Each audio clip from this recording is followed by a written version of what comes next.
From every strand on the line of your reel, to the rods, to the anglers, to the lures on the end of your hook, let's talk about those big bass here on Co-Angler's Corner with your hosts, Rob Welch and John Stoudinger. Hi, how y'all are? Hey, Cajun Rob with you. Got a great guest tonight, a co-angler. He's a Navy vet. He's done a lot of stuff, been in a lot of tournaments, very experienced co-angler. So we're looking forward to talking a little co-angling, a little fishing with him, Mr. Charles Abbitt. How's it going, Charles? Doing good, guys. How y'all doing out there? All right. And John's a little under weather. I said he's not going to be able tonight, so just me and Charles. And well, Charles, for the folks that don't know you, do kind of an intro. How'd you get into fishing, and how'd you get into tournament fishing? So the way I got into fishing is kind of a funny story for me, I guess.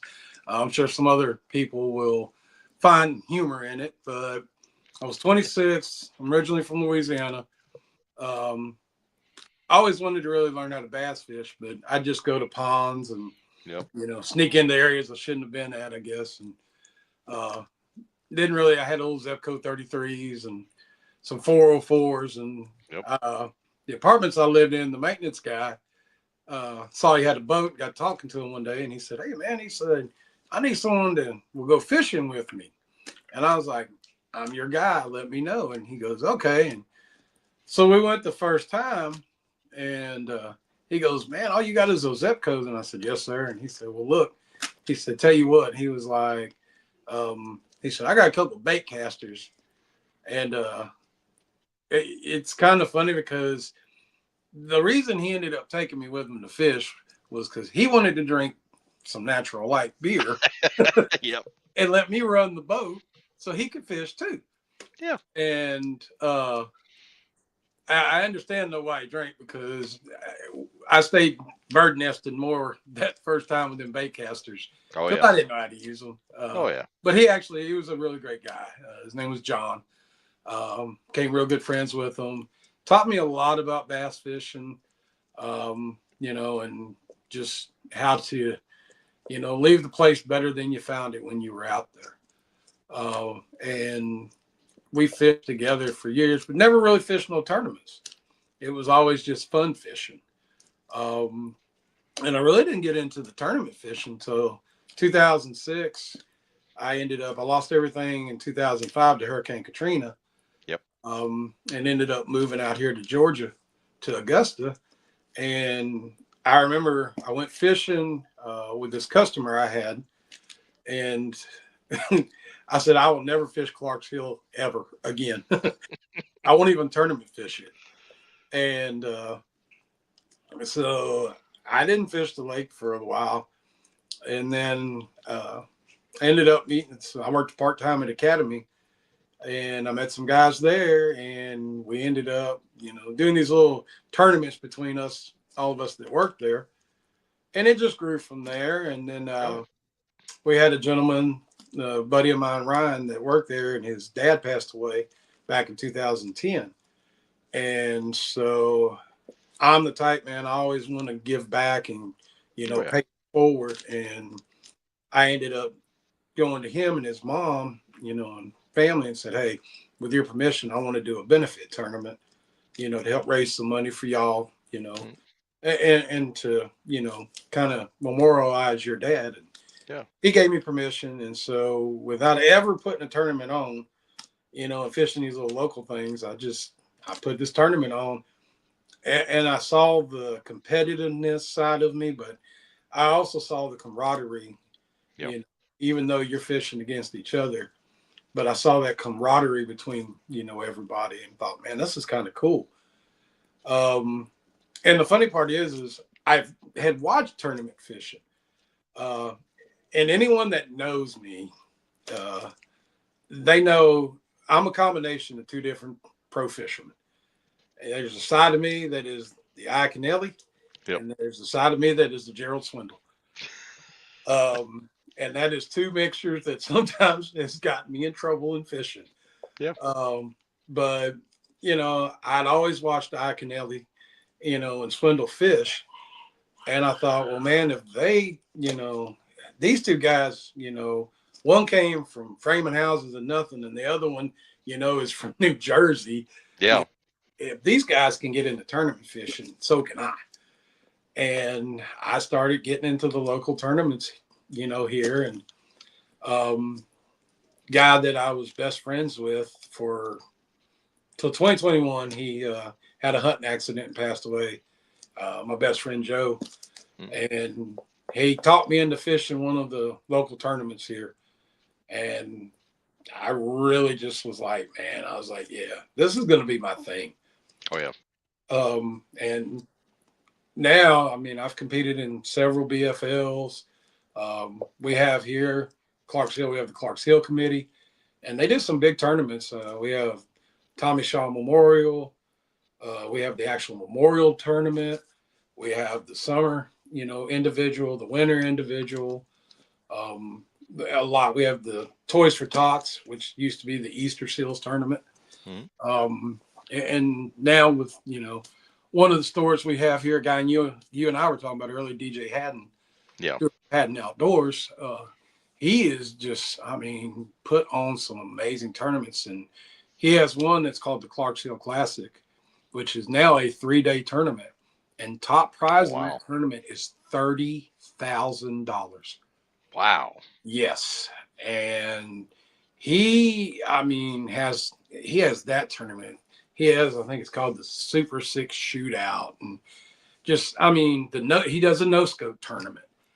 So between him and the Clarks Hill Committee, we have a lot of tournaments.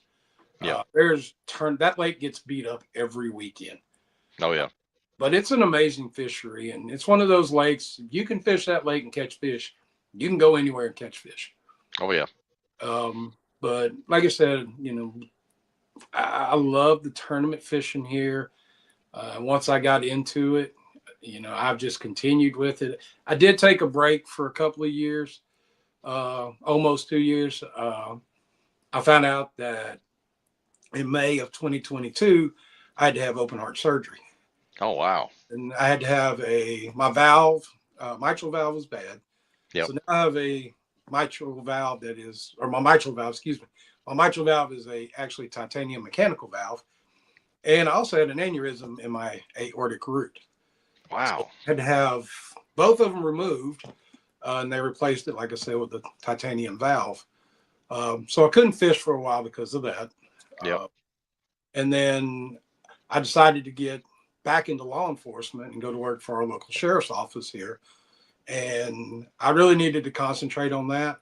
And, I was putting so much into my fishing that I had to kind of make a choice at that time and go, I need to step away for a minute, make sure that I can do everything that I need to do going to work for the sheriff's office, and then get back into it.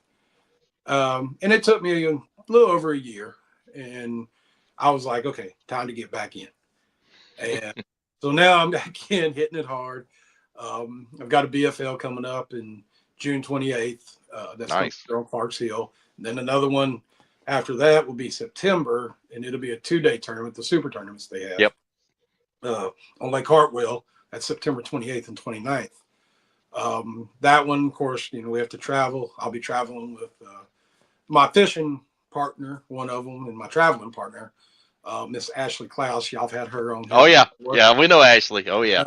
She actually, before I got away from doing the BFLs, she was kind of, one of my traveling partners, and we'd all get a house and stay and practice together on that. So, but yeah, that's kind of me, who I am in a nutshell, and my fishing. The two things I love, and I've created a YouTube channel called Blue Line Fishing. I put the two things I love the most together, which is law enforcement and fishing.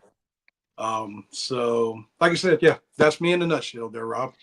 Nice, man. Hey, salute you, man, and serving the community. We appreciate you, man. I know that's hard work and a lot of long hours. So hey, we appreciate you doing what you do, man.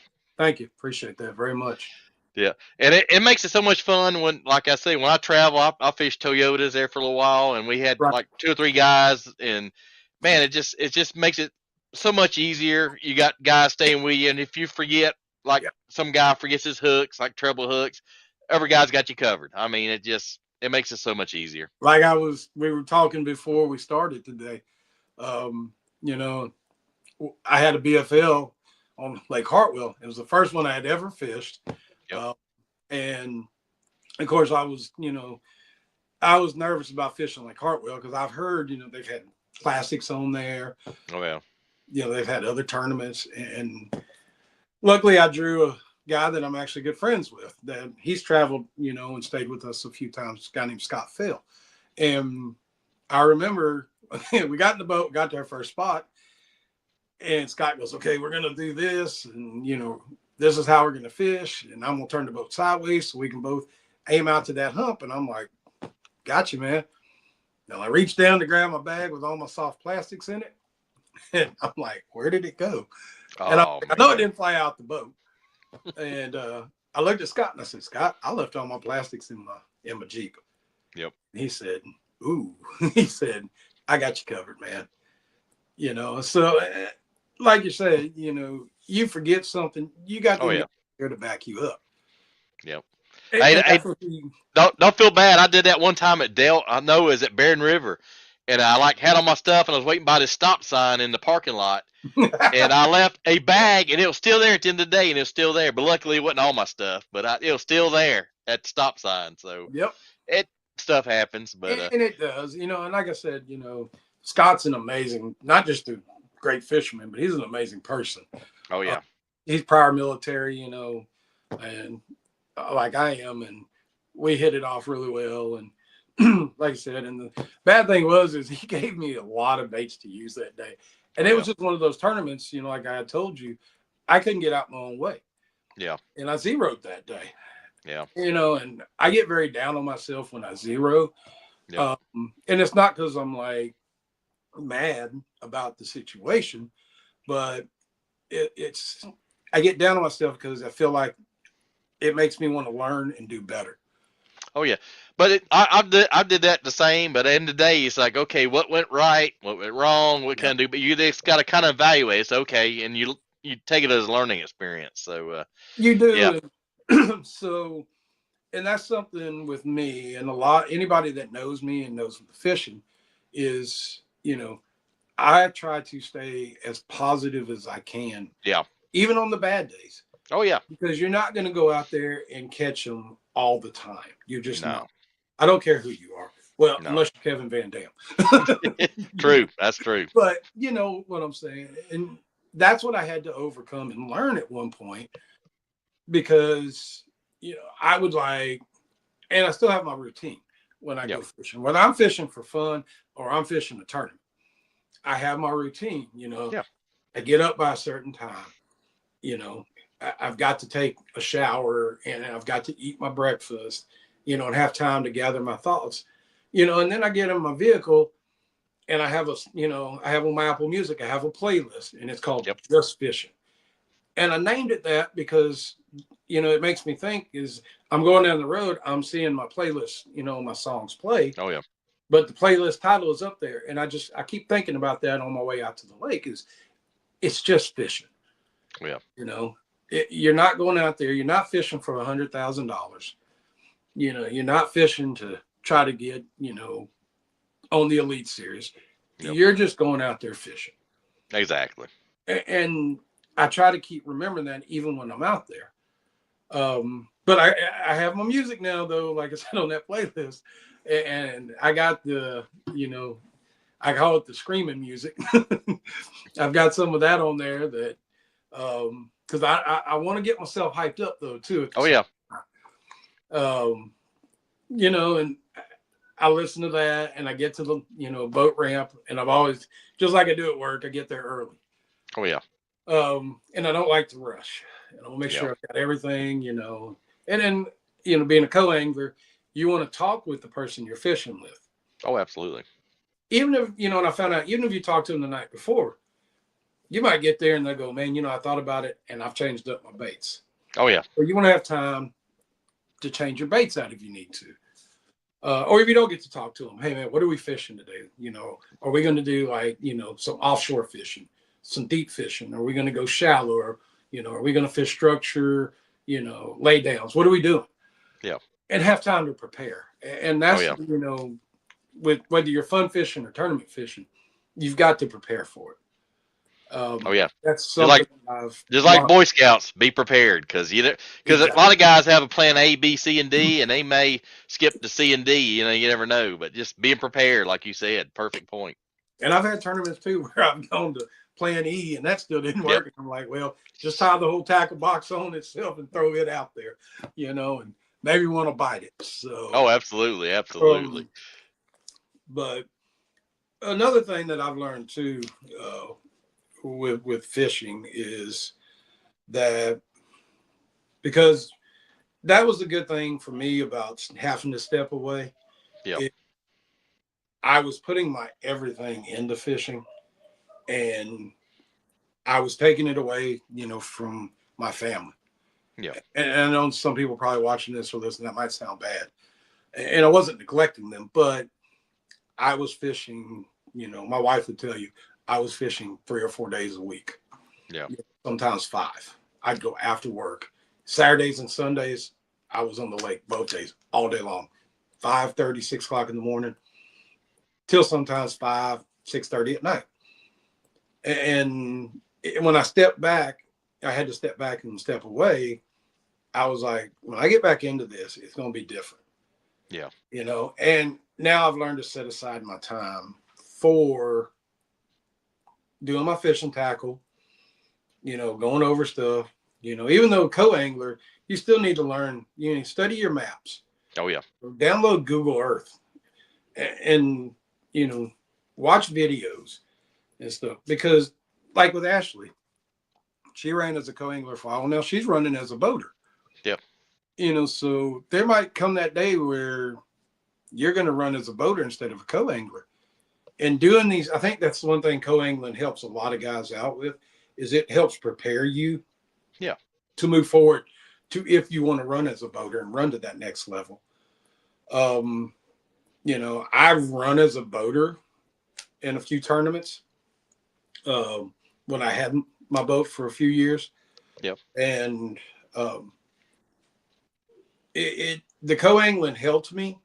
Yeah. As far as the fishing part of it. Now the boating part, that was the scary part for me, because my very first big tournament, we have what we call the top 6, where they pick the top 6 anglers out of each bass club and put them all together on a 2-day tournament, and you fish.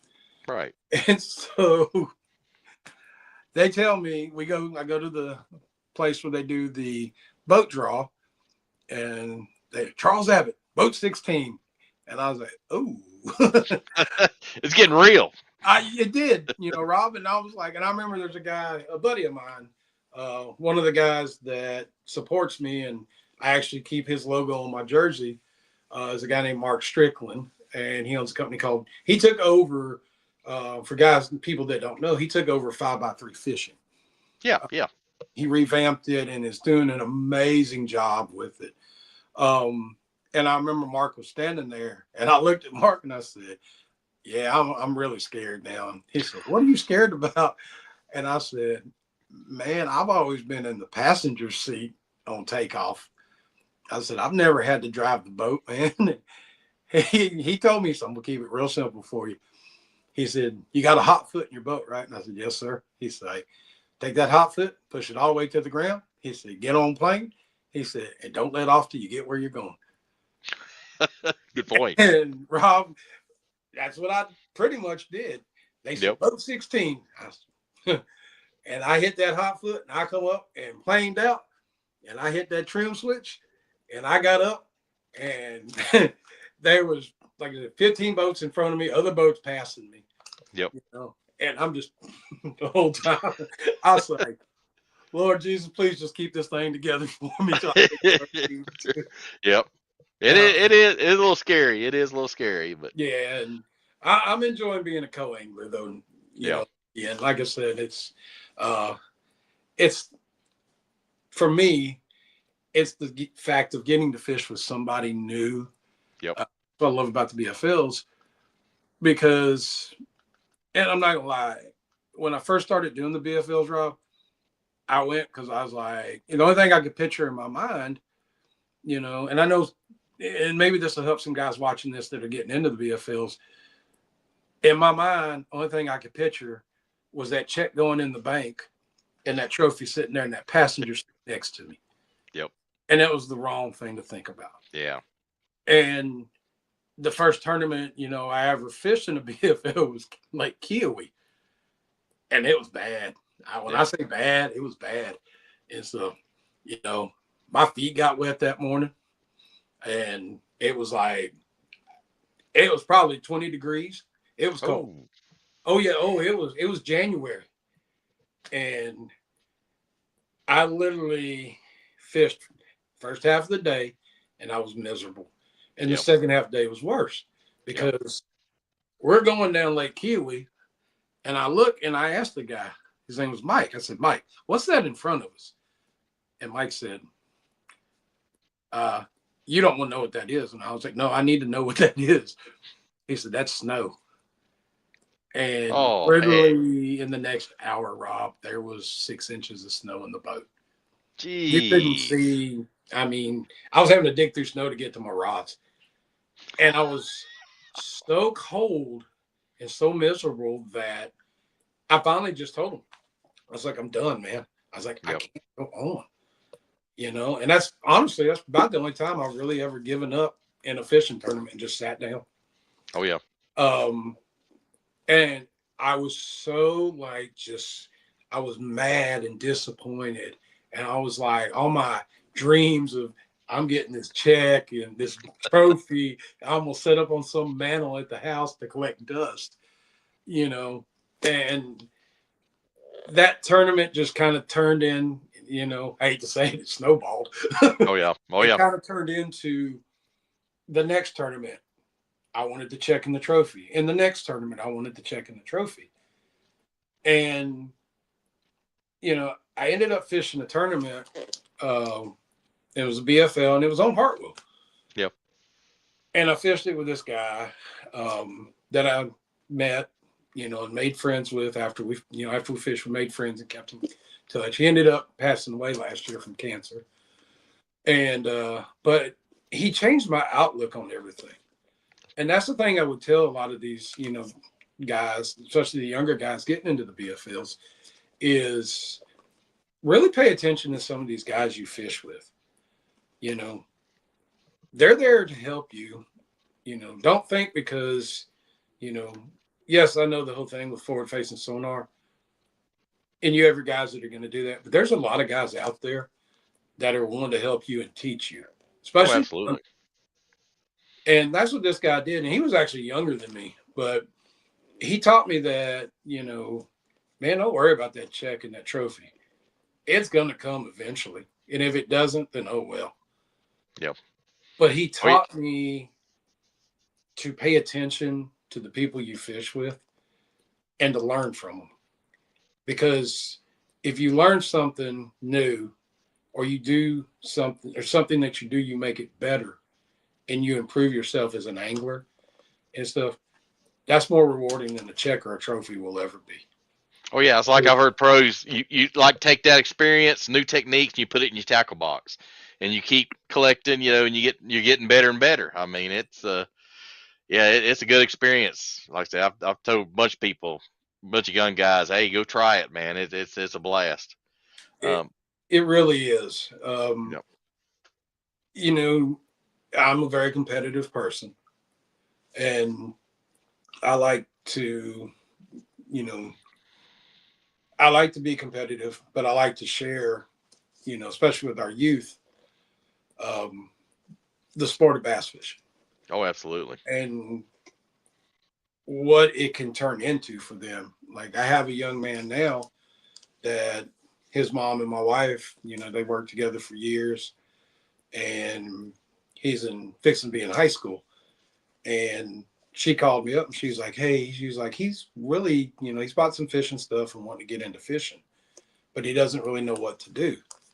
And so we have a pond in our neighborhood. And I said, well, if he wants to meet up with me at the pond here one day, we'll go down there and, I'll go over basic stuff with him, teaching some knots, and see how he casts and see if he needs help with anything.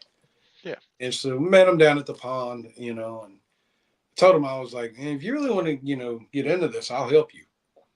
I'll coach you along. We have high school fishing teams here. Yeah. And it's a big thing, and you can get into that. And I told him, you can go to college on a fishing scholarship, and your mom would have to pay for nothing. And the good part about it is you're getting to go to school and get an education and a degree, but you're getting to fish in a free boat the whole time. Oh, yeah. And that's what I told him. I was like, that you got to be willing to learn. Yeah. And open your mind up, because I'm the guy that, I love to drop shot. I love the Texas rig. I'll throw a Carolina rig. But now, and Ashley got me actually into it. And so I used to watch her throw this mega bass mag draft thing. And yep. Look at it and go, what in the world is that? What are you? And then to sit there and watch her go one after another and go, yeah, okay, let's get one of those and try it. Yeah. And that's what I love about Gerald Swindle is, he's a junk fisherman, but he's open to trying anything. He is. And then kind of the same with Iaconelli. He's not really a junk fisherman, but he's so versatile. That's one thing I love about him is the versatility, and that's something I've learned from him from watching a lot of his videos. Is how to be versatile and in different situations. Yep. But I tell a lot of the young kids too that I've talked with, and I helped coach one of the high school teams here for 1 year. And I told them, I was like, I said, enjoy yourself, have fun with it. Oh, absolutely. Learn something, but have fun and, make friends. Something I've learned to do is network. Yeah, that's something big. That fishing has taught me is, networking. And I've learned to go outside the box when I go to people and say, hey, I'm not necessarily asking for sponsorship, but you help me, I help you. But let me show you what I can do for you. Because I have 2 people this year that I've gone to both of them and I've said, hey guys, I want to run your logo on my jersey. I'm not asking for anything in return. Right. But let me show you what I can do. You are a local guy. Let me help you promote your business. And one of them is a tackle store. The other one is a barbecue guy. But he is the type, he wants to support me and my fishing and me support him in return. Oh, yes. Two-way street, definitely. And it is, and he's one that I've watched, I remember this man started, I think he's been doing it now for probably 6-7 years. Yep. And has grown his brand. And I've learned a lot from watching him grow his brand. But he started off, he went and bought an old rotisserie thing from somewhere and he called it a dizzy chicken. And he was spinning the chicken on this rotisserie over this grill. And he just took it from there. And I thought, man, if he can do that, what can I gather, or what can I gain from watching him do what he did all those years to where he is now? Like he's sponsored by RecTech now. Wow. Yeah. And does some amazing stuff. I think he just finished his thing with his Top Chef. And I think he ended up finishing 2nd or 3rd. Nice. For people throughout the whole United States. And that's incredible. I mean, starting off small and then growing into that. I mean, that's amazing. Right. And so, like I said, I know that's not fishing related, Rob, but I've learned to look at guys that do stuff besides fishing and take their business experience of what they're trying to do and grow and go, okay, how did he do that? How can I apply that to my fishing? Absolutely. Absolutely. And it's helped me grow to do certain things. Like I said, what's that? Absolutely. Hey, we got a few comments I'm going to run through here real quick, sure. just for a minute. Yeah. Our old friend, Mr. David Archibald says, yo, hey, David, hope you're doing well, my friend. And then good guy, regular from us, Daniel says, Rob, I'm here. What's up, Mr. Abbott? What's up, Daniel? How you doing, man? Hey, Daniel, hope you got the wet line over the weekend, man. Hope you're doing well. And a good friend of ours, Jeremy May, says, hello, gentlemen. Hey, Jeremy. Jeremy. Yep, Jeremy's up from. I started checking him out on Facebook, and I think we're actually friends on Facebook now. Yeah, he's a So, great guy, man. Check out some of his John Boat video. His John Boat videos, the way he builds them, is incredible. So, nice. Great guy. And traveling with a herd is the best. Yeah, Jeremy, you've traveled with some herds before. So he is 100% correct on there. That's right. And he says, if it wasn't for my traveling partners, I wouldn't have made it. I wholeheartedly agree with that statement. So, I do too. Yep. Because they will keep you. They'll keep you in check, and they will keep you humble. Absolutely. Yep. And watch you back. Yeah. I mean, you can't beat that. No. And there's your good fishing buddy, Ashley Klaus said, hey, Ashley, how you doing? And then Jeremy says, I seen a co-angler lose his entire backpack at blast off. That bag went straight to the bottom of the James. Ooh, not good. That's but talking about the angling community, I've heard of guys having their boats broken into, and having all their stuff stolen, and guys like give them rods, reels, tackles, everything they need to fish. So I mean, I've heard that several times. And that's what I was, when I saw the comment that Jeremy just put up about that guy losing his backpack, that's what I love about fishing. When I was talking about the camaraderie earlier, is you see that happen, and you'll have guys literally, 10 or 15 guys maybe even go, hey man, let's help this guy out and get his stuff. Oh yeah, we might not be able to get what he had that he lost at the bottom of the lake, but let's put some stuff together we have, and let's help this man out. Oh, yeah. Because that's something I've noticed. I've been to 2 different elite events now for the Bassmaster Elite Series. And the thing I noticed, and it really made me go, wow, because I hadn't thought of it before. So I've been to the one they had on Lake Murray in 2023. Right.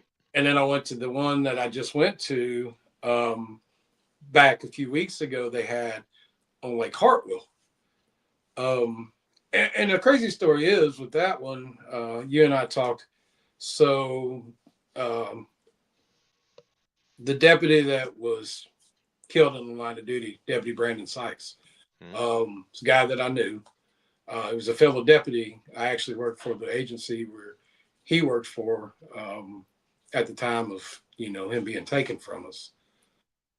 So that was on a Saturday, April 26th. So the crazy part is I was actually out there at the scene till 1:30 in the morning. I got home about 2, and the adrenaline's pumping. And when you hit that adrenaline dump, I couldn't go to sleep right away. But myself and another deputy had planned on going up there to Hartwell. And the main reason I wanted to go was I'd always wanted to meet Gerald Swindle. Yep. And it's crazy how it happened because I had a challenge coin that I'd received from somebody. And it meant a lot to me. It was a very special coin. And I had actually told myself at one time, I said, I'm never parting with this coin. Yep. But, not to really go into a lot of detail, Rob, but I struggled with my heart surgery when I found out I had to have it. I really struggled with having to deal with it. And got to a certain point where I felt like, man, this is the end, and I'm not sure, how my life's going to go on. And Swindle had a video on Bass University called For the Love of Fishing. Yep. For the Love of the Game. And I don't know, it was something about that video. It's almost like it saved my life. Oh, yeah. And I'd always wanted to share that story with him of what, his video did for me. And the crazy part is I got up at 8:30. I was tired. I was just drained mentally and still physically. But I still got up. I went and picked my buddy up and we drove up to Lake Hartwell. And we got right there into Hartwell and I was like, man, I have to go to the restroom bad. I was like, but I was like, I don't want to stop. I want to get there. Yeah. And the crazy part is, Rob, if I had stopped and used the bathroom, it was kind of God's way of going, hey, Oh yeah. I'm going to make this happen for you. So I waited till we got there. And we get there, we park, we get out and walk to where the bathrooms are. Well, that's where they have the Bass Live tent set up. Yeah. And as we're walking up, I look and I elbowed my buddy Ethan and I said, that's him. Yep. And he was like, well, there you go. And so, long story short, I ended up, the coin that I was just telling you about, the challenge coin, I presented it to Gerald. Wow. And sorry. Yeah. And I shared my story with him, and I told him, thank you. And, I told him, I said, man, this coin means a lot to me. I said, and I want you to have it. And he goes, are you sure? I said, I'm 100% positive. And even my buddy Ethan was like, you don't understand how much that coin means to him. So for him to want to give that to you, you really did a number on him. Right. And I was, and Gerald sat there for probably 30 minutes and talked with me. Wow. And fast forward to probably about a few days later, I'm sitting there looking at Facebook and I get a notification that he's put a new video up. And the video was him talking about our interaction and he showed the coin in the video. Wow. And I was like sitting here on my couch watching. I was like bawling like a baby, But it made me think of, I guess the thing I was trying to get at with that long story, Rob, is you can't get that in football or baseball or even NASCAR, but with fishing, you can get that. Oh yeah. And it's the thing, whether it's a pro like him, or someone like me who's a co-angler that fishes BFLs and local tournaments, or like, some of your other guys. It's one of those, you can get a connection with that person and create a friendship, create a relationship, but it all comes back to the fishing. Oh yeah. And that's what, that's what I love about our sport. And I consider it a sport. Oh yeah, it is.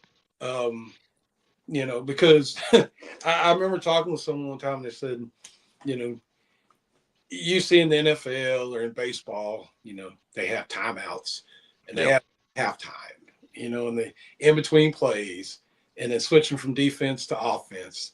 In baseball, they have in between innings, and said fishing, you're up on the front of that boat or the back of that boat for 8 hours. Oh yeah. And you're getting, the snot beat out of you sometimes. and just, and because we were talking on Saturday in my club tournament with the guy I fished with. And he was like, how many times do you think we've cast today? And I told him, I said, I lost count at 250. Oh yeah. And he was like, man, really? And I was like, yeah. I was like, and you could tell, I mean, Rob, oh yeah, when you're casting that much. And I told him, I said, it's a nonstop, it's almost like it's a fight that you get in and you just don't stop fighting. You just keep going. Yeah, and then you have the conditions. You have wind and rain and all these bad conditions beating on you at the same time. You do. That's the thing is, we fish all year long too. We don't just, we don't have like a season per se. No. We fish in all seasons. Because I fished where it was 90 degrees at 7 o'clock in the morning, and I've fished where I've had to help my boater with a screwdriver pry open, the back lid on his boat so he could turn this, little breaker thing on. Yep. And been able to be out there in flip-flops and shorts and a t-shirt and been bundled up so much I look like the little kid off a Christmas Story trying to I've been there. I was gonna say, and you think where you and I are both from, we're both from the same state. Oh yeah. We both know, how hot it gets there and humid. You would think we would both be used to the heat, but You never do. You never do. This thing you can. Yeah, I guess that's the thing with the cold weather. You can put clothes on, but you can't always take them off. Yeah. There. So, you got any questions like maybe that you want to ask? Yeah, here in say I got a few more. Well, we got a ton of comments coming through. Man, you popular tonight. Oh, But well. talk real quick about Gerald Swindle. I fished a Bass Open. It's about 3 or 4 years ago at Toho, and it was like Okay. January. And my buddy taught me to get into it. I was like, yeah, it's 20 degrees here and it's like 80 down there. I was like, okay, I'll go. Why not? So first night, we have the tournament meeting. They send us our pairings. Well, I look again. I look at my phone like 3 times, and I've nudged my buddy. I said, "Hey, is this right?" Had Gerald Swindle day one, my first ever Bass Open. Fished with him all day, and what amazed me is his first cast of the day and last cast of the day was just as accurate. I mean, and he was Wow. and he jokes around, it's funny, but when he's fishing, he gets kind of quiet and serious, which I understand. But I had a great Yeah. day with him, and he had just got his Phoenix, so it was all black, nothing was wrapped, and his truck was all black. Had a great day with him, and I still run into him at the like the shows, Master Classics and stuff, and he still remembers. And but yeah, I mean, just like that. I mean, you get paired up. I've been with Clay Dyer before. It was just an amazing day with him. So Clay is awesome. I met him at a church event they had a couple of years ago. Yep. Shared my testimony, for when I gave my life to Christ with him, and man, he was just an amazing guy. It makes you see what Clay does. Oh yeah. Like you get out there and get to griping and complaining, and you're like, man, hold on a minute. Clay can get out there and do it. There is nothing that can happen in my day of fishing that I should complain about. Oh yeah, and he is just the most positive guy, the happiest guy on the lake. Always. Yeah, and the day we was on Cherokee, I fished with Lake Cherokee with him. It was pouring rain. It was like a remnants of a tropical storm coming through. Right. Just smile, happy as he could be. Yeah. And had to work probably 10 times as hard as anybody on the lake. He had to work 10 times as hard. Well, there's the other guy that I actually have not met yet, and I really want to because I love to sit and just pick his brain. Hunter, and I hope I pronounce his last Hunter name. Ballman. Yeah, we've had him on the show. Yeah, great guy. Man, and just watching him fish, seeing a lot of his YouTube videos, and it's like, wow, it's like that's another one. It's like nothing can happen bad enough in my day to make me really where I should get upset. If that man's out there doing what he's doing and stuff and catching them like he is, let me better myself. And he won a Toyota. He won a Toyota a couple years ago. So I mean, guy can fish. Yes, he's unreal. But he's unreal. But hey, we got a few more comments I'm gonna run through here real quick. Sure. And let's see. Mr. Jeremy May says, "Need to have fun. That's what it's all about." Yep. Absolutely, Jeremy. Yeah, we got some junior high fishing clubs here, so and teams. So it's pretty cool. Nice. And then Jeremy says, "You need to just ask." I guess you're talking about your boater.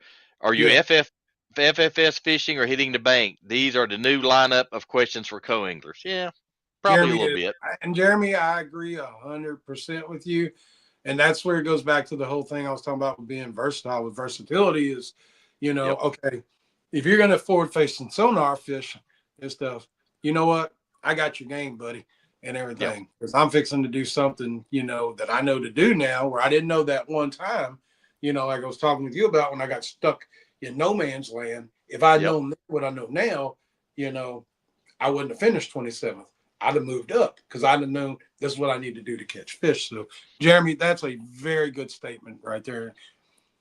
Yeah, and I've had some guys at forward facing all day, and they're like, "Hey, man, we're going to stop 30 minutes or an hour before we go to weigh in. There's a little cove. There's always keepers there, spotted bass there." So, I mean, I said it. Kind of a golden. I think you probably feel the same way. Golden rule, treat them like you want to be treated, and it'll pay off for you. And I say I'm like you. I've never really had a bad draw. I mean, no. So I great experience. Great draws, like I said, man. Some of the ones I'm telling you about, and like I said, just guys. Even when I was like, talking about, I was worried about that trophy and that check. Yep. And stuff. I still had these guys, and these guys knew what I was thinking about and what I was looking for. And they still was like, I'm still going to teach you regardless. Oh yeah, because they've been in your shoes. They know they've been in your shoes, so they know. Right. And they'll help you out. I mean, like I said, the community is funny. Bass fishing is like a big community, but it's small and tight knit at the same time. So that's an awesome statement, Rob. I mean, I Yep. love that statement, because to go along with that is, it's a big community, but it's so tight knit. But the thing about it is, which I think you're getting at, correct me if I'm wrong, but whether I'm here locally or I go to even if I was to go to a BFL, if I'm from here in Georgia and I go to a BFL at Dale Hollow, I get there and that fish community is like that. It's so tight knit, and you make those connections there because of how tight knit that fishing community is. Yeah. So, yeah. Oh, absolutely. Yeah, I've seen some guys. I think I was at a Toyota, and there was a young kid, and he's having motor problems or trolling motor problems, and there were some of the top pros out there like helping him out. I mean, staying up there late, 9 or 10 at night, trying to help the kid out. Yep. And the kid was like, just starting out, and these pros, and they're like bringing tools and stuff, trying to help him out. So I mean, just stuff like that happens all the time. It does. Yep. And then got your girl Ashley Klaus says Bobby Mulligan checking in. So, can I tell that story? Yeah, go ahead, man. I was wondering. There's got to be a story there. So yeah, go ahead. So a few weeks ago, I'm sorry. A few weeks ago, her, myself, and her boyfriend Cody went all three out fishing, and we're chasing schooling fish, and we're talking about different stuff. And all of a sudden, she's talking about, correct me, Ashley, if I'm wrong with this one. She was talking about something with, I think, swim baits and catching fish. And Cody just out of the blue, he goes, "Oh, okay, Bobby Mulligan." And he's referring to Ben Milligan. Yeah. But he was like, "Okay, Bobby Mulligan." And he kept calling her that the rest of the day. And the funnier part, too, to go along with that is Ashley kept saying something to do with the boat, but she kept saying, "All right, Steve. Okay, Steve." And I'm like thinking to myself, I'm back at the boat, and I'm like thinking, who in the world is Steve? And I'm thinking, well, that's what she named her trolling motor. Oh, okay. I got Steve. Steve has a mind of his own and does what he wants, apparently, and stuff. But yeah, the Bobby Mulligan. That's pretty good. Oh man, it come out of nowhere, and the way he said it was a lot funnier than the way I told the story. But that's still pretty funny. Oh man, yeah. But Ashley's like a little sister to me. The funny thing is her and I were actually talking about not too long ago is I was fishing the BFLs before she was. Oh, hey. And I bugged her until she signed up for one. And I said, "You really need to sign up." So I kind of I don't want to say forced her hand to fish them, but I was like, "You need to fish these," because with her, I've always supported her.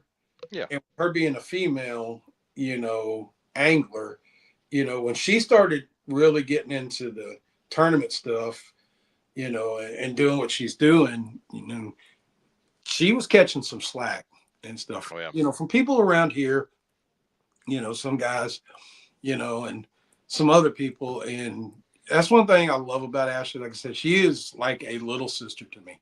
Oh, yeah.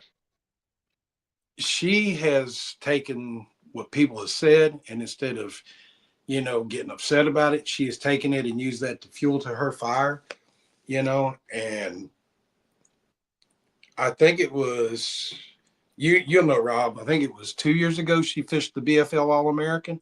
Yeah. And I'm not going to lie, I'm watching it and everything, and I'm sitting there crying. Yeah. Because I'm so happy for her. Yeah, she did good. You don't, you're like, man, what is the girl doing fishing? Man, I'm telling you, go ahead and talk about her, because this girl here, Ashley, she will go out on any given day and she will put a whipping on you and make you put your tail between your legs and go home and contemplate. She's the one that will she'll make you want to drink 40s and everything and run over mailboxes and like go home and contemplate life with the radio off on the drive home. You know, Yeah, she's she'll tough beat as you that nails. bad. She is tough as nails. Yeah, she Yeah. is, you know. And another girl that she fished, we're friends with, and that fishes with us, Lori, and everything. Lori was in my bass club, Lori Yard. Yeah. And Ashley will tell you, this girl used to be, and I'm not going to, I hate using the word scared. She used to be like frightened to even back the boat down, Yep. you know, and fish by herself. Man, this girl will go out there and hand you a tail whooping now and stuff. She's, I mean, if I get in a tournament, I got to fish against, you know, all these other guys, and I see Ashley and Lori's name in there. I'm more worried about them two than Yep. I am any of these guys I'm fishing against.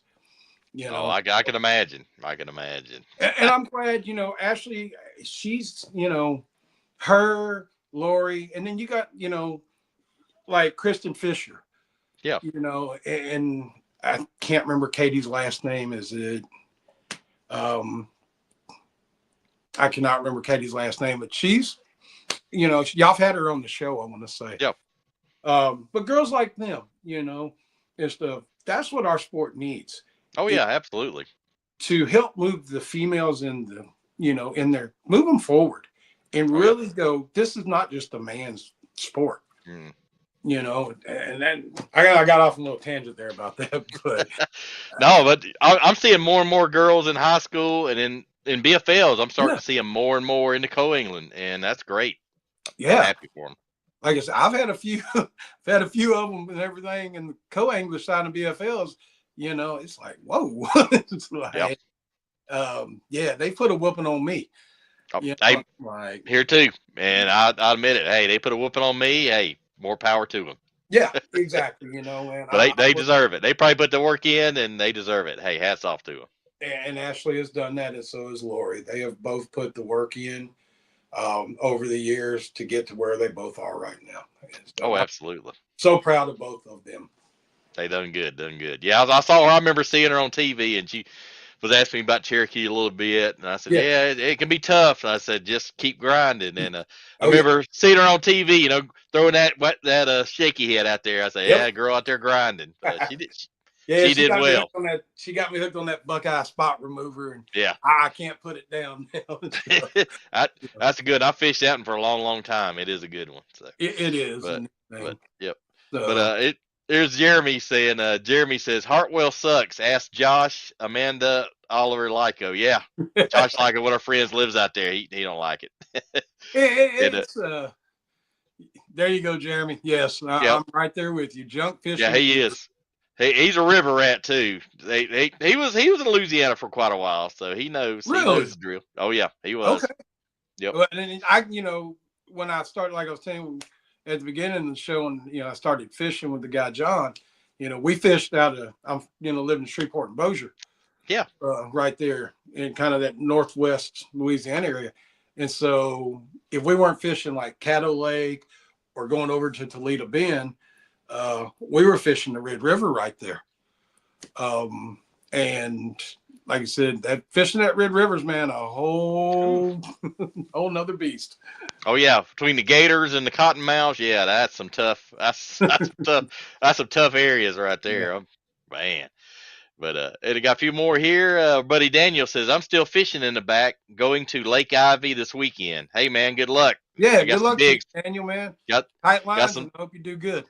Yeah, he got some bigs out there, Lake Ivy, and said, "Loving Charles and his insights." Hey, thanks, Daniel. Thank you, Daniel. Appreciate it. Truly love that. Appreciate that. Appreciate it, man. Yep, definitely. And Amanda Oliver Lyco says, "Jeremy, yes, it does. Home about Hartwell sucks." hey, Amanda. I hope you and Josh are doing well. And Ashley says, "Yep, R&B broke." Yep, she knows the drill. Oh yeah. And she says, "You never quit. Can't catch them if the bait ain't in the water." Right. Absolutely. And I learned that from her, actually. Oh yeah, she's relentless. Hey, I give that girl credit. She's relentless. One of my favorite people to fish with, and even when I'm having to use the bathroom in the back of the boat with the fish on. Hey, you gotta do what you gotta do sometimes, man. Well, I had to use the bathroom, and I was facing away from her, and I stuck the rod under my arm.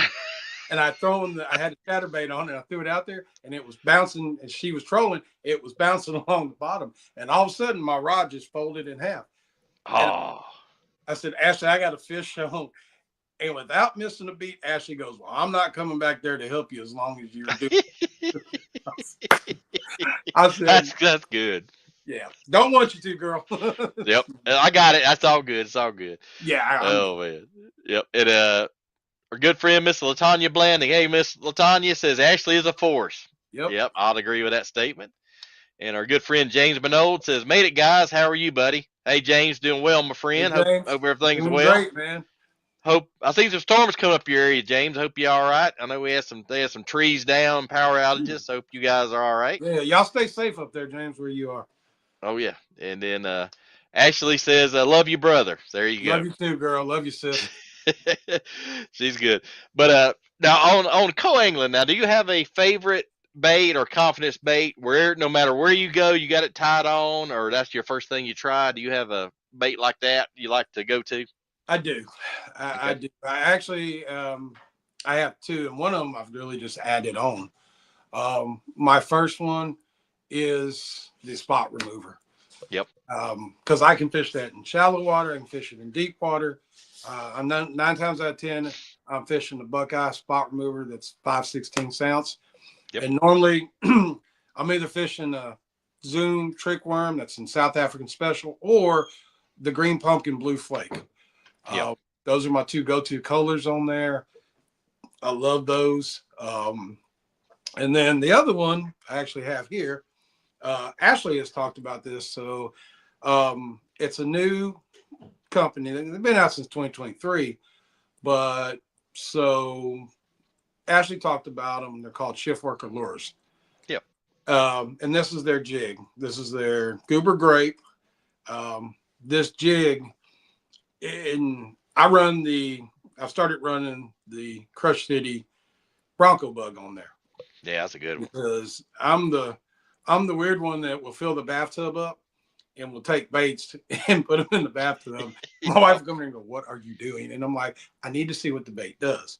Yep. And I've tried different jigs, and I mean, all the way back to when I was telling you I first started fishing, back home. And I would throw a jig, and I'd throw a Stanley jig with an Uncle Josh pork rind, trailer on there. But this one here, man, and this is kind of getting to where it's almost taking the place of my spot remover. Yep. Just the way, because when this thing is sitting in the water, it sits like that. And the good thing is the way it kind of moves, it takes these appendages and it kind of moves them. Yeah. But it holds them up to where if you look at what this is underwater and what a crawfish does underwater, it's hard to tell the difference. Oh, yeah. But I can also take this and I can actually throw a trick worm on here even. Oh, yeah. And fish it that way. I've actually taken a green shad Crush City Mayor. The 4-inch or 4.5, and put that on here. And my saying with this bait is it hooks fish and everything and nothing else. Oh yeah. So like I said, I love that bait because that's between that and the spot remover. Those are the two things I throw pretty much all the time. Oh yeah, and that jig will get you a little bit bigger fish, better fish too. Absolutely, it will. And I like that and the spot remover both because with those two baits, when I feel that thump, it's kind of like a lot of the pros you hear say, "He ain't got no hands and he ain't got no pockets." If you feel that thump and everything, cross his eyes. Oh yeah. And I without a shadow of a doubt, when they hit that thump, I know that fish has it. Oh yeah. Where on other baits, it's like, ooh, you get that hole that, what do I do? Yeah. And I'm a slack liner. So, I with that slack lining, I know I can swing on them and I've got them. Oh yeah. So those are my two baits. Like I said, my main bait go to that I really love on there. That's a great 1-2 punch, man. You can't beat that. No, That's a great. you can't. Okay. Now, if somebody wanted some of the shift worker lures, how do they go about getting them? So go on Facebook. You can find them on their Facebook page. Mm-hmm. The gentleman that I deal with is Lee Seidner. You can also check out their YouTube page. Also, you can put an order in with them. They're improving them. So the way it works is you have the part here, and it's a screw in on there. Yeah. Similar to the spot remover where you screw them in. Yeah. They started changing that, improving that, making the hooks a little stouter. I feel like, but you can go on Facebook, check out Shift Worker Lures. You can send them a private message. You can ask them on their, post, hey, I'd like to get these jigs. He has some really good pictures, some good videos. He can send you videos of what, the baits do in a tank. He does some demonstrations with those. And contact, Shift Worker Lures, contact Lee, and get some of these baits, y'all, and check them out, man. Like I said, I'm not going to say you can't get them hung up, but I can put it this way. The jig I used to fish compared to this one and everything, I might lose one of these to 15 of those. Wow. Yeah. Can't beat that, man. No, you can't. You cannot beat those at all. Shoot. So cool. And I got a few more comments to run through here real quick. James Minot says thank you. Thank you, James. All right. Hey, thanks, James. Glad everybody's all right up your way. And then James says, headed to St. Lawrence River in August. Buddy, did you find out about that green pumpkin blue from Miss Ashley? Love her. Yeah, that green pumpkin blue finesse worm's pretty spot on. I'll agree with that. Actually, yes, Ashley has told me about it, but I fished a club tournament with Lori, the girl I was talking about. And Lori was lighting them up, and I'm back there in the back of the boat. I'm back there hula hooping, figuring out what to do. And then Lori goes here, and she throws me the bag, and she's like, "Put one of these on." And it's funny. She goes, "Don't tell nobody." Okay. And I started catching fish. Sweet. And I was like, "What are these?" And I looked at them like, okay. So now it's I go to Number One Bait and Tackle, their DJ store. Yep. And one of the other stores now that I'm carrying their logo on my shirt. Sweet. And I'll get the stuff from them if he has them. But yeah, I don't buy a lot of different colored trick worms. Like I said, the South African Special and the green pumpkin blue flake. So, hey, keep it simple, man. Hey, it works, and it's caught fish for 20 years. So, hey, keep it simple. Yep. And Ashley says, shift worker lures are the truth. She ain't lying. I agree with that. I agree with that. And let's see. She says, tagged them in the comments. All right. Thank you, Ash. Appreciate that. Yep. And then says Jeremy May says spot remover started here on Bugs Island near the house. Yeah, it's been around for a long time. Yeah, it's been around for a long time. Nice to know that. I did not know that. Yep. And then Jeremy May says, me and Robert Gibson are headed to Oneida in late July. I'll have some green pumpkin and blue trick worms on for show. Good plan, Jeremy. Good plan. Yes, sir. But hey, Charles, we already an hour in. I'm going to give you a little time to go over your sponsors and thank the folks that support you. So, floor is yours, my friend. All right. So first and foremost, I talked a little bit earlier in the video about them, but my great friend, we've been friends for 17 years.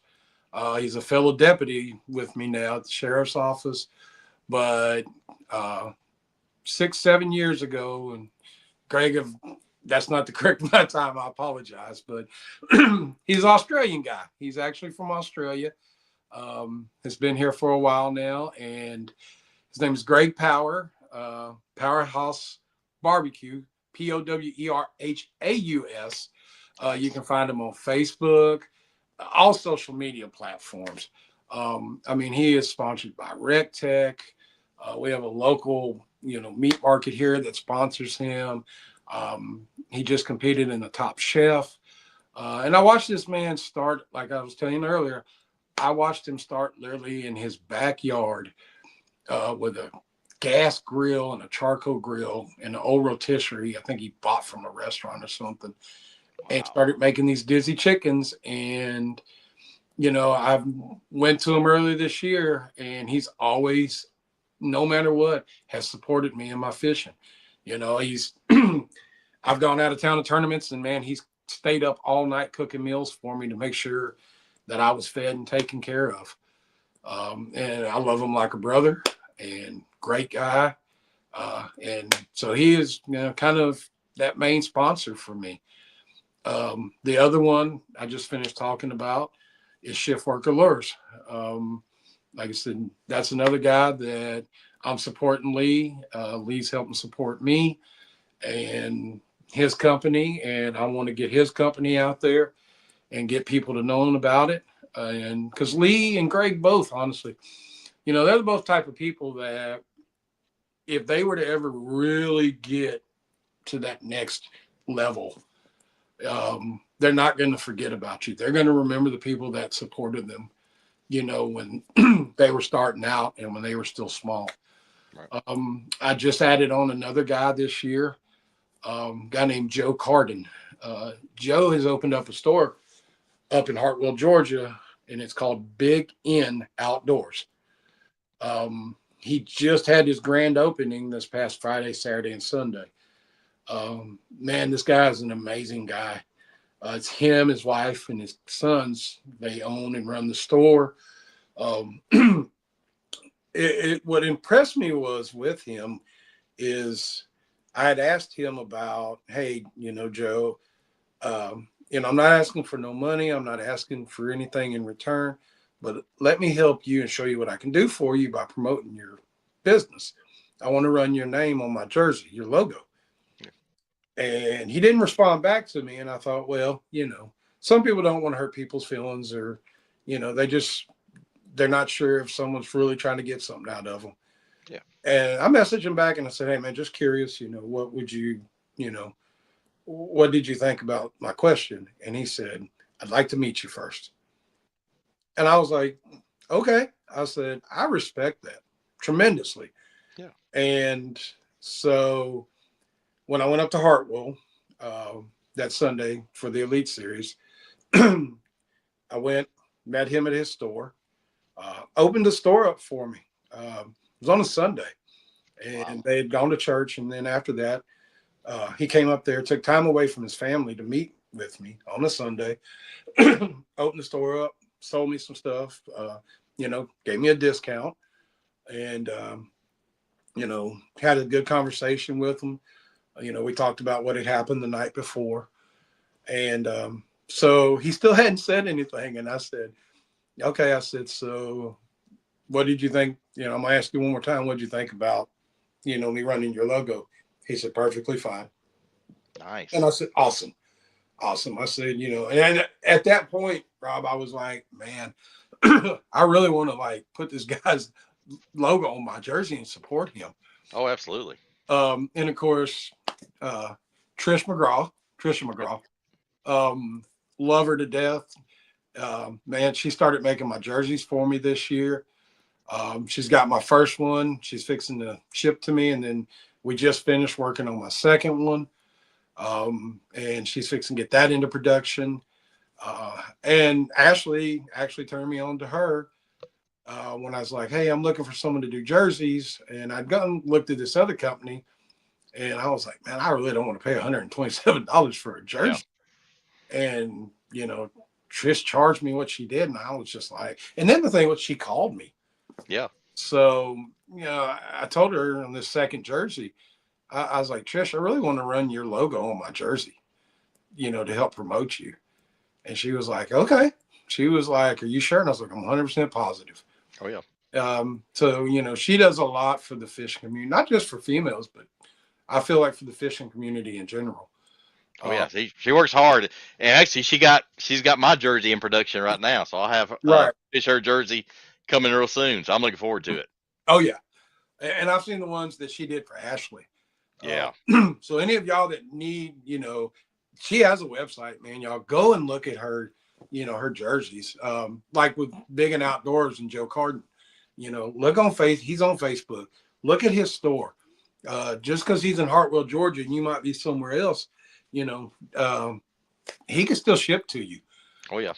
And then Mark Strickland with 5x3 Fishing. I was always been a big supporter of them. I knew Mark and another guy that's with him in that endeavor, Jeremy Graham. I knew both of them before they started doing the 5x3 fishing. And them guys, man, they supported me, and I supported them. And then, they were two of the guys whenever I had my heart surgery that they were calling and checking on me. So it's, we call them sponsorships, but to me, all these people that I really go and run on my jersey now, and I, wear their hats, or if I have a shirt or, something, or when I'm talking, with people like this, I put their name out there, and I'm on my Facebook page, promoting what they're doing. To me, it's really more friendships than it is sponsorships. I call it partnerships. It's partnership. Basically. Yeah. Right. And that's what I've done. And whether I never win a BFL or I go to the BFL All-American like Ashley did, which is a goal and a dream of mine. Yep. Especially at my age. I turned 53 in a few weeks. So, I'm up there in age and getting up there, and if I could go to the BFL in the next couple of years in my 50s, I'm telling you, it would be nice. And the cool part is going to be is Ashley's going to go back. And I made her a promise and everything. I said, Ashley, and stuff, because she is a huge supporter of me. She is one that, no matter what, I will always give her thanks and praise and, love her. Thank you, Ashley. I appreciate that. And I got faith in you, but she's going to laugh at this because I made her a promise, Rob. I said, if you ever win a BFL, and you ever win the All-American, I said, I'm tackling you on stage. He was like, hey, it's coming. It's coming. So it is, and that's the thing is, like I said, all those people, man, have been in my corner pretty much, since I really got into these BFLs. Yeah. And they've been in my corner, and they've all done something, to help me along the way. Whether it's the talks, that I've had to have with some of them, like, before and after my surgery, Mark's a very religious and God-fearing man. And I love Mark Strickland to death. And like I said, he was able to really have some good talks with me and keep me, my mind straight. And then calling and checking on me like him and Jeremy and Ashley did. And, my buddy Greg and all them. Hey, props out from Miss Ashley for you right there. And like I said, just the support of all those people, man, has meant the world to me. Oh yeah, it does. It makes you feel like you can go do anything you want. It's just world's wide open. And I got to give you and John a shout out too, man. Is you didn't know me from Adam, and you were willing to have me, come on here and ramble on your show, and, blab and everything. But what you guys are doing, not just for our the co-anglers that we are, but for the fishing community. And I watch podcast after podcast and listen to them, and Rob, not just because I'm on here with you, but man, you got to have one of the best podcasts and everything. Because I appreciate it. Told me about y'all, I started watching, different ones. Yeah. And it was like, it's just like, man, it's like these two guys are so down to earth, and their podcast, is just you get watch some podcasts and you're like, oh, it's just like almost generic. Yeah. And that's not what y'all's are, or y'all's is. It's beyond that. And from me to you, Rob and John, I appreciate y'all and thank y'all very much. Hey, thank you. Yeah, we try to keep it positive. I mean, there's so much negativity out there, so we try to keep everything positive on a positive tip. So that's been our goal since day one. Awesome. Awesome. Well, I know we've gone way over our time. I apologize. Oh, we good.